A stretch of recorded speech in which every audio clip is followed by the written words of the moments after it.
নমস্কার, প্রত্যেককে স্বাগত জানাচ্ছি আজকে সন্ধ্যেবেলার অনুষ্ঠানে। গতদিন অনুষ্ঠান যারা দেখেছেন তারা জানেন যে শনির 3টে নক্ষত্র নিয়ে আলোচনা করেছি। আমাদের শরীরের মোরলেস কোন কোন জায়গায় আপেক্ষিকভাবে ফল দেয় তার একটা আলোচনা আপনাদের সামনে রেখেছি।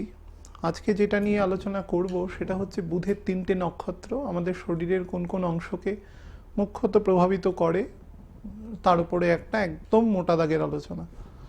তো যাই হোক, আলোচনা শুরু করবার পূর্বে আপনাদের আজকের গোচর ফলটা একটু বলে দিই। আজকে হচ্ছে 8 তারিখ শুক্রবার, এখন সন্ধ্যে 6:30 বাজে। তো এই মুহূর্তে লগ্ন যেখানে উদিত হয়েছে সেটা হচ্ছে কর্কট লগ্ন, 13 ডিগ্রিতে রয়েছে। চন্দ্র সেখান থেকে 4th হাউসে রয়েছে, অর্থাৎ তুলার ঘরে এই মুহূর্তে 22 ডিগ্রিতে রয়েছে চন্দ্র, এবং সেটা বিশাখা নক্ষত্রে রয়েছে। তার পরের ঘরে কেতু রয়েছে 24 ডিগ্রি 18 মিনিটে। তার পরের ঘরে অর্থাৎ ধনুর ঘরে রবি এবং শুক্র রয়েছে। রবি আছে 24 ডিগ্রিতে, শুক্র আছে প্রায় 6 ডিগ্রির কাছাকাছি।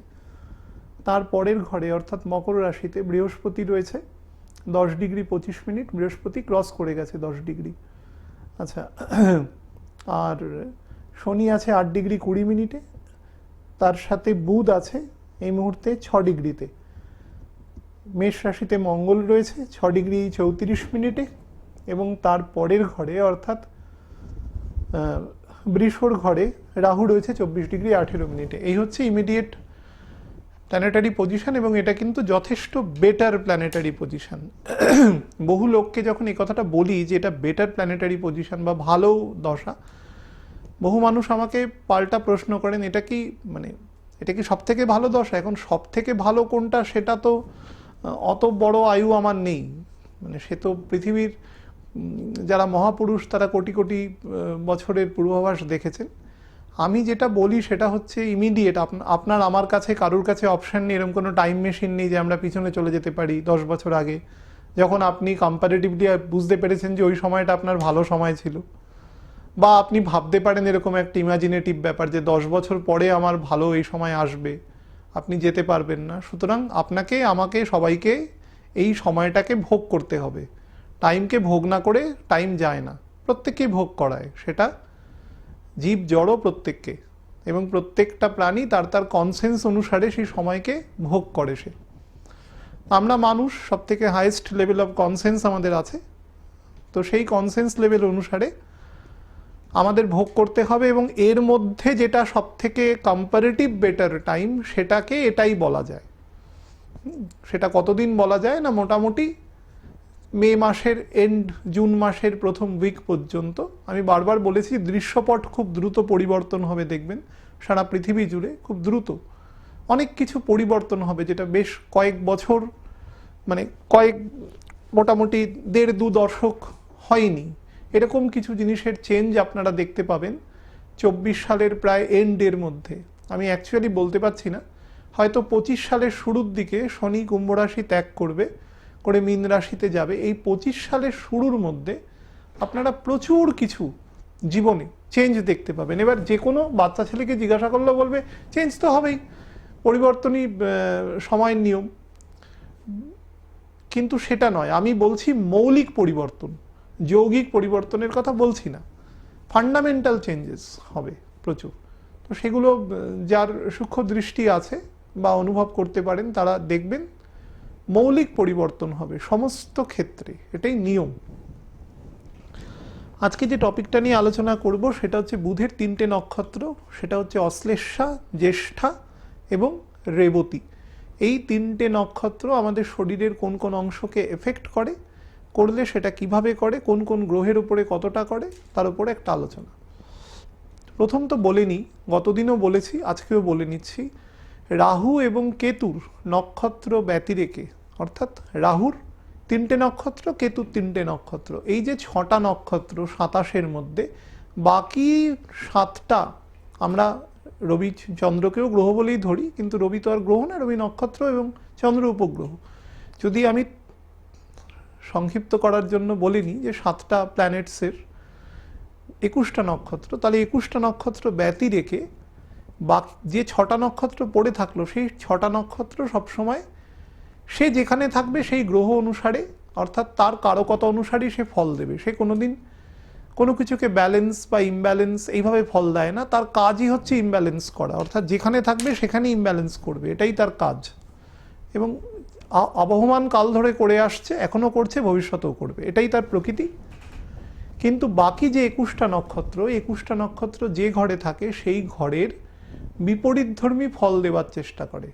আমি উদাহরণস্বরূপে বলছি, মনে করুন যে রবির নক্ষত্র রবির ঘরের শেষ চরণে রয়েছে, অর্থাৎ 26 ডিগ্রি 40 মিনিট থেকে মোটামুটি 30 ডিগ্রি পর্যন্ত রয়েছে প্রথম যে চরণটা, তারপরে কন্যা রাশিতে আরও 10 ডিগ্রি 3টে চরণ রয়েছে।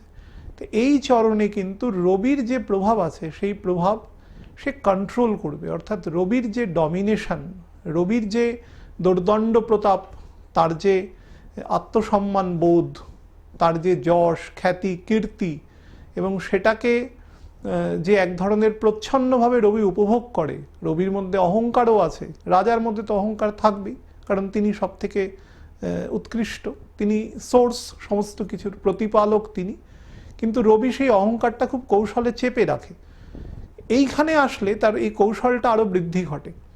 অর্থাৎ কোনো কারণে মনে করুন কোনো মানুষের জন্ম হয়েছে সেপ্টেম্বর মাসের 13 তারিখ, 14 তারিখ, 15 তারিখ, 16 তারিখ, 13 তারিখ হলে হয়তো হবে না, 14, 15, 16 এরকম তারিখে হয়েছে, অর্থাৎ শেষের দিকে, তাহলে কিন্তু দেখা যাবে যে সে, তার মধ্যে রবির এই প্রভাব, অর্থাৎ তার মধ্যে এই যে দোর্দণ্ড প্রতাপ প্রভাব অপেক্ষাকৃত কম থাকবে। দেখতেই হবে অন্য প্ল্যানেট কিভাবে রয়েছে এবং সেটা কতটা ফল দিচ্ছে। এটা আমি একটা সার্বিক আলোচনায় বললাম। আচ্ছা, অশ্লেষা নক্ষত্র, বুধের 3টে নক্ষত্রই একটা করে ঘরে আছে। এটার একটা মেন প্রভাব হচ্ছে ইউনিটারি এফেক্ট দেওয়ার প্রভাব, এবং সবকটারই শেষের দিকে রয়েছে। দেখুন, বুধ সব থেকে ছোট গ্রহ, শেষ দিককে রিপ্রেজেন্ট করছে। আমি বহুবার আলোচনায় বলেছি, বুধ কিন্তু প্রথম এবং শেষকে রিপ্রেজেন্ট করে। অর্থাৎ একজন সন্তান যখন জন্মান পৃথিবীতে, তার 1 বছর থেকে 12 বছর পর্যন্ত বুধ তার পার্সোনালিটি ডেভেলপমেন্ট করে আস্তে আস্তে, তারপরে তে শুক্রের হাতে সঁপে দেয়। তার যখনই অ্যাডলোসেন্ট গ্রোথ আসে, সে শুক্রের হাতে নিজেকে সঁপে দেয়, এবং শুক্র তার প্রভাব অনুসারে তাকে বৃদ্ধি ঘটাতে থাকে। তার মধ্যে আস্তে আস্তে কৈশোর থেকে যৌবন, তার মধ্যে সময়ের কালচক্র অনুসারে তার মধ্যে বিকাশগুলো হতে থাকে। কিন্তু বুধ জীবনের শুরু এবং শেষ, আবার 67-68 বছরের পর থেকে বুধ তাকে ধরে, যেটাকে আমরা অনেক সময় প্রকারান্তে বলে থাকি মানুষের জীবনের দ্বিতীয় কৈশোর। অর্থাৎ যখন একজন মানুষ স্বাভাবিক কালচক্রের নিয়ম অনুযায়ী সে যখন দাদু ঠাকুমা হন, সে আবার দেখবেন তার নাতি নাতনিদের সাথে খুব বেশি অ্যাটাচমেন্ট হয়ে যায়। তো অ্যাটাচমেন্টটা কিন্তু বুধ করায়, নাতি নাতনিও বুধের এফেক্টে রয়েছে কম বেশি, আবার দাদু ঠাকুমাও তখন তার বুধের এফেক্টের মধ্যে চলে গেছে। অ্যাবারেশন যদি কখনো দেখেন যে অ্যাটাচমেন্টটা হয়নি বা হচ্ছে না কোনো কারণে, তাহলে বুঝবেন সেখানে সেই ছকে কিন্তু কোনো একজনের হরোস্কোপে গন্ডগোল আছে। এখন বাচ্চাদের হরোস্কোপ নর্মালি খুব একটা গন্ডগোলের হয় না, কারণ বাচ্চাদের হরোস্কোপ মোর অরলেস 11-12 বছর পর্যন্ত পিতামাতার হরোস্কোপ দ্বারাই গভর্নড হয়, 2-1টা ক্ষেত্র বিশেষে ব্যতি রেখে। কিন্তু ওই ক্ষেত্রে ওই দাদু ঠাকুমার হরোস্কোপের মধ্যে কোনো খারাপ দশা বা কোনো খারাপ ইম্প্যাক্ট বা ছকে কোনো অ্যাবারেশন এরকম কিছু আছে। কিন্তু আমি বলছি এটা একটা সার্বিক ফল, স্থান কাল পাত্র সমস্ত কিছু নির্বিশেষে এই ফলটা কিন্তু দিয়ে এসছে, আবহমান কাল ধরে দিয়ে এসছে, ভবিষ্যতেও দেবে। হয়তো সেটার অনেক আধুনিক মোড়ক নেবে সেটার মধ্যে, কিন্তু সেই মোড়কটা থাকলেও সেই বন্ধনটা থাকবে আর কি। তো বুধ সবসময় এই শেষের দিক, কর্কট রাশির শেষের দিক, বৃশ্চিক রাশির শেষের দিক, অর্থাৎ প্রত্যেকটা নবাংশের শেষ অংশ বুধ রিপ্রেজেন্ট করে। আপনি যদি নবাংশ এক একটা ঘরকে 9টা ভাগে ভাগ করেন, তাহলে 9টা ভাগে ভাগ করলে 12টা ঘরের 108খানা নবাংশ হয়। 108খানা নবাংশকে যদি মানে টোটাল 360 ডিগ্রি, তো 120 ডিগ্রি করে ভাগ করেন, 4টে করে ঘর নেন, তাহলে 36টা করে ঘর। তাহলে 36টা ঘরে তাকে 3 দিয়ে ভাগ করুন, 3 বারং 36, অর্থাৎ 1 সেট অফ নবাংশ, অর্থাৎ মেষ থেকে কর্কট পর্যন্ত 1 সেট অফ নবাংশতে নবাংশ 3 বার পাক খায়, অর্থাৎ 3 বারং 36। তো প্রত্যেকবারই দেখবেন যে বুধের পোস্টিং সবসময় শেষে হচ্ছে, এটা কিন্তু বোঝার দরকার আছে। বুধ এখানেই আসবে, বুধের নক্ষত্রটা। এবার বুধের এই নক্ষত্রের আপনি 4টে নবাংশ পাবেন। 4টে নবাংশ কোথা থেকে পাবেন না, ধনু থেকে মীন পর্যন্ত, কিন্তু শেষ পার্টটা সবসময় মিনে থাকবে। যেহেতু শেষ পার্ট, এই যে মিনে থাকার এটারই কারণ হচ্ছে সব কিছু বলে দেওয়া থাকে। আমি আলোচনার ক্ষেত্রে অনেক সময় বলি, আমার ইউটিউব চ্যানেলে যারা অনুষ্ঠান শোনেন সেখানে আরও অনেক প্রিসাইজলি বলা যায়, আরও অনেক ওপেনলি বলা যায়। সেটা হচ্ছে অ্যাস্ট্রোলজি হচ্ছে রিড বিটুইন দ্য লাইন্স। কেউ একজন ফোন করলেন, আমার হরোস্কোপটা দেখে বলে দিন কি আছে, এটা অ্যাস্ট্রোলজি নয়। অ্যাস্ট্রোলজি হচ্ছে রিড বিটুইন দ্য লাইন্স। অনেক কিছু অব্যক্ত থাকে, অব্যক্ত জিনিসটাকে পড়তে হয়, সেটা বলে দেওয়া আছে, কিন্তু আপনাকে ওর মধ্যে খুঁজে নিতে হবে। সেটাই আমি আপনাদের কিছুটা অংশ বললাম। অশ্লেষা নক্ষত্র 16°40' থেকে একদম কর্কট রাশির শেষ পর্যন্ত অবস্থান করছে, এবং এই নক্ষত্র খুব বলি নক্ষত্র। এই নক্ষত্র সম্পর্কে দেখবেন পণ্ডিতদের মধ্যে বহু বিতর্ক আছে। বহু পণ্ডিত এই নক্ষত্রকে সমালোচনা করেছে, চৌর্যবৃত্তি বলেছে এই নক্ষত্রকে। একটা চৌর্যবৃত্তি কথাটা আমি বহু বইতে দেখেছি। আমি জানি না যে চৌর্যবৃত্তি অ্যাকচুয়ালি কি ধরনের, ক্লেপ্টোমেনিক প্রবাবিলিটি অশ্লেষা নক্ষত্র থেকে কোথা থেকে আসে আমি জানি না, কিন্তু অনেক পণ্ডিত বলেনও নি এই কথা। তবে অশ্লেষা নক্ষত্রের একটা প্রকৃতি আছে, কানিং, অর্থাৎ চালাক হয় তারা খুব। এবার চালাকটা যদি কোনোভাবে অ্যাবারেটিভ হয়ে তার মধ্যে কোনো রকমের চুরি করার কোনো মানসিকতা তৈরি হয়, বা অন্তত সে চিন্তা করে, চিন্তা করলেও তো চোর না, সে যে কিছু চুরি করবে চিন্তা করছে, সেও চোর। তা সে হয়তো আইনের চোখে চোর নয়, কিন্তু চোর, মনের দিক থেকে চোর। তো সেটা যদি হয় আমি জানি না, সেটা হলে আমি তাদের কাছে ক্ষমা প্রার্থী। কিন্তু এই নক্ষত্রের মধ্যে কোনো চৌর্যবৃত্তি নেই, খুব চালাক হয়। বুদ্ধিমান বলাটা ঠিক নয়, সেক্ষেত্রে শনিকে দেখতে হবে। খুব চালাক হয়, ধূর্ত হয়, খুব প্রেজেন্স অফ মাইন্ড হয়, এবং পরিস্থিতিকে খুব খুব সুন্দর এরা ডিবলিং করে এগোতে পারে, খুব সুন্দর এরা কাটিয়ে কাটিয়ে কাটিয়ে কাটিয়ে এগোতে পারে। এই নক্ষত্রের একটা গুণ থাকে। তার মানে বুঝতে পাচ্ছেন, মস্তিষ্কের কথা যখন বলছি, একটা লোক যখন বুদ্ধি অ্যাপ্লাই করতে পারছে, তার প্রেজেন্স অফ মাইন্ডকে অ্যাপ্লাই করতে পারছে, তার মানে সেই মানুষটার নার্ভাস সিস্টেমের মধ্যে এফেক্ট হচ্ছে। বুধ নর্মালি কি করে, বুধ হচ্ছে কোঅর্ডিনেশনের প্ল্যানেট। আমাদের শরীরের, মনে করুন আমি মুখ দিয়ে কথা বলছি, নির্দেশকে দিচ্ছে আমার মস্তিষ্ক, দিচ্ছে আমি কি কথা বলছি, আমার হাতকে বলছে। তো আমরা শরীরের যা কথা কাজ করছি তা মস্তিষ্ক থেকে নির্দেশ আসছে।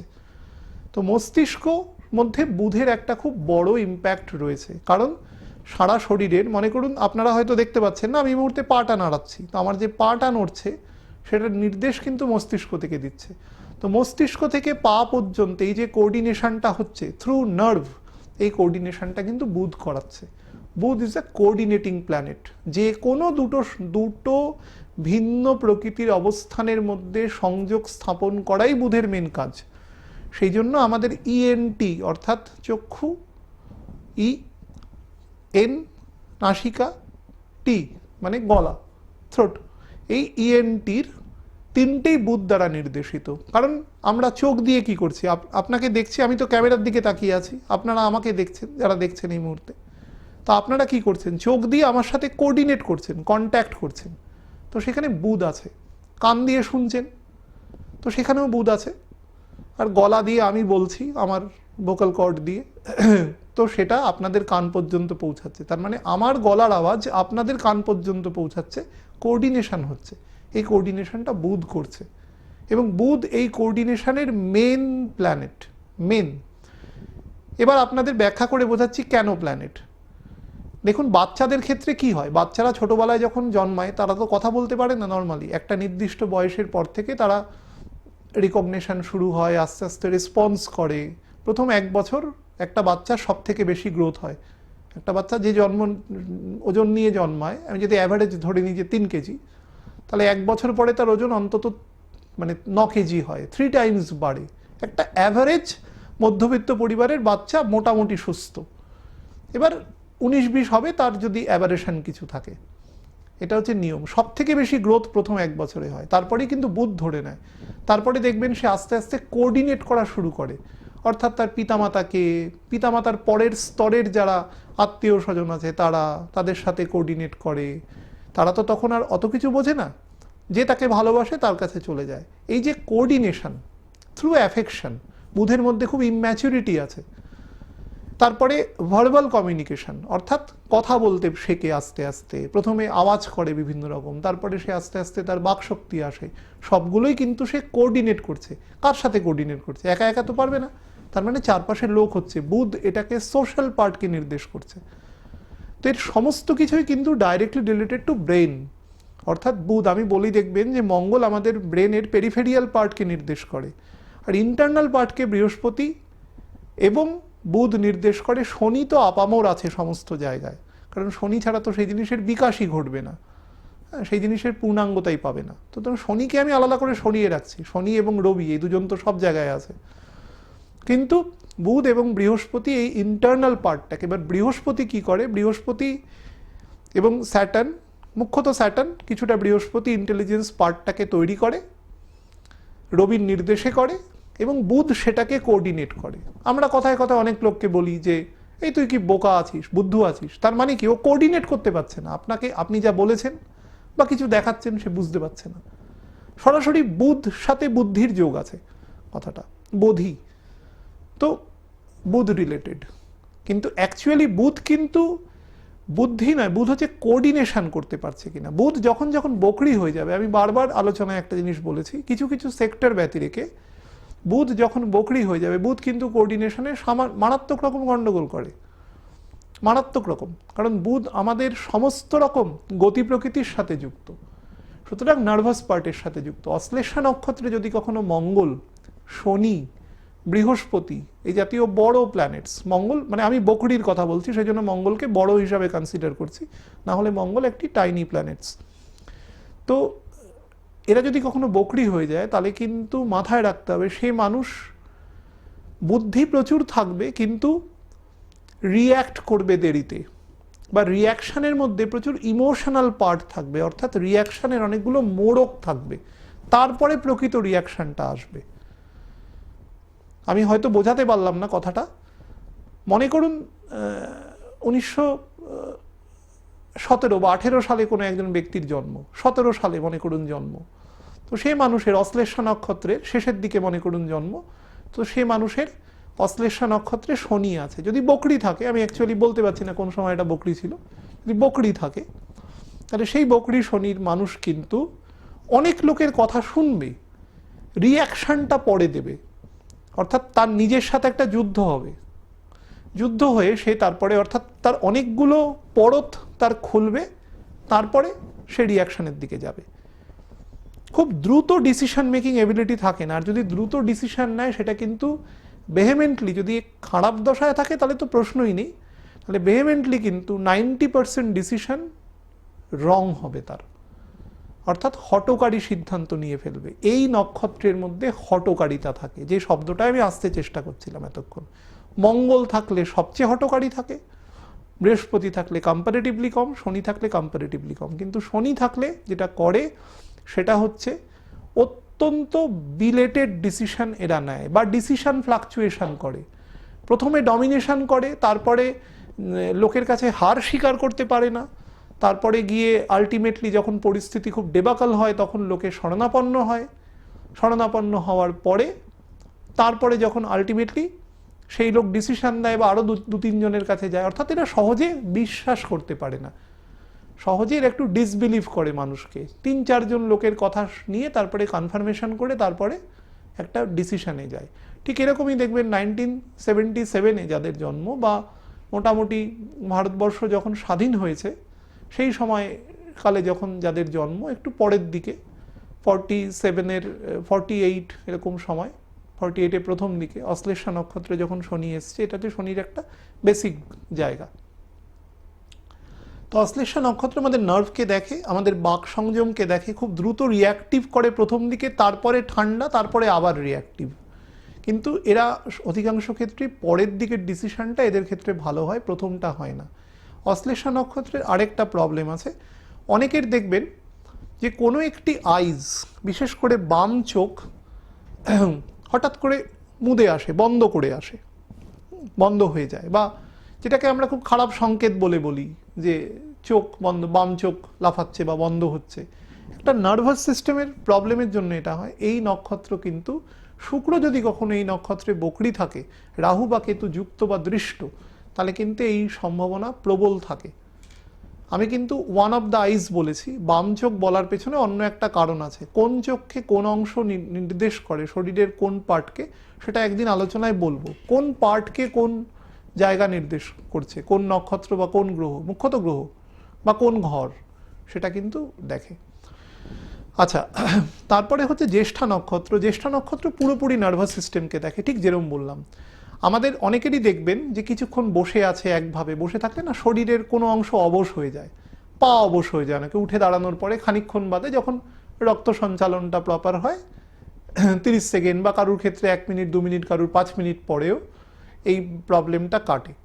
এই প্রবলেমের কারক কিন্তু এই গ্রহ। এই ঘরে যদি কখনো মঙ্গল বকরি হয়, 2016 সালে মাঝামাঝি সময়ে মঙ্গল এখানে বকরি ছিল, যেটা কিন্তু একদমই ভালো ফল নয়। এই নক্ষত্রে থাকা মঙ্গল বকরি বা রাহু কেতু থাকা, এখন কেতু রয়েছে, এটা কিন্তু কখনোই ভালো ফল নয়। এই জাতীয় ভীষণ পরিমাণে নার্ভাস সিস্টেমকে এক্সাইট করে। এরা সহজে সেডিমেন্টেড হয় না, থামতে চায় না, যার যার ঘরের প্রকৃতি অনুসারে ফল দেবে। কিন্তু আমি অ্যাজ এ হোল বলছি, অ্যাবস্ট্রাক্ট, এটা কিন্তু খুব নেগেটিভ। নার্ভাস সিস্টেমকে মারাত্মকভাবে এফেক্ট করে এই নক্ষত্রে কোনো অ্যাবারেটিভ প্ল্যানেট থাকলে। বৃহস্পতি কম্পারেটিভলি ভালো ফল দেয়, কিন্তু বকরি হয়ে গেলে কিন্তু বৃহস্পতির গুণ অনেকাংশে কমে আসে। অনেকবার আলোচনায় বলেছি, বৃহস্পতি কিন্তু নেগেটিভ ফল দেয় না, পজিটিভটা কমিয়ে দেয় অনেক সময়। নেগেটিভ ফল খুব rarest of the rare Jupiter দেয়, খুব রেয়ার। তো মা কখনো কারুর যদি কখনো এনিমি হয়ে যায়, সেটা কিন্তু খুব বিরল একটা জায়গা, কারণ এটা একটা প্রাকৃতিক জিনিসের বিরুদ্ধে কাজ। বৃহস্পতি হচ্ছে মা, স্ত্রী, স্বামী, এই জাতীয়, সন্তান, এই জাতীয় জায়গা। তো এগুলো হচ্ছে সম্পর্কের একদম কোর, সম্পর্কগুলো তৈরি হয় এখান থেকে। ফ্যামিলি নামক ইনস্টিটিউট, এগুলো তৈরি হয় এখান থেকে। তো এরা যদি কে কারোর বিরুদ্ধে চলে যায়, সেটা খুব মারাত্মক হয়, কারণ একজন আরেকজনের লুফোলস সমস্ত কিছু জানে। তো সে যদি ক্ষতি করবে, সেই ক্ষতিটা খুব মারাত্মক হবে, তাকে আপনি প্রিভেন্ট করতে পারবেন না, কিন্তু খুব রেয়ার হয়, এটুকু কিন্তু বলে দিচ্ছি। আর লাস্ট যেটা বলবো সেটা হচ্ছে রেবতী নক্ষত্র। রেবতী নক্ষত্র অ্যাজ এ হোল ভালো, কিন্তু রেবতী নক্ষত্র শেষ দুটো চরণ কিন্তু ভালো নয়। কিছুদিন আগেই মঙ্গল এখানে বকরি ছিল, দেখেছেন আপনারা কীরকম ডিস্টার্ব করেছে মঙ্গল এখানে থাকাকালীন।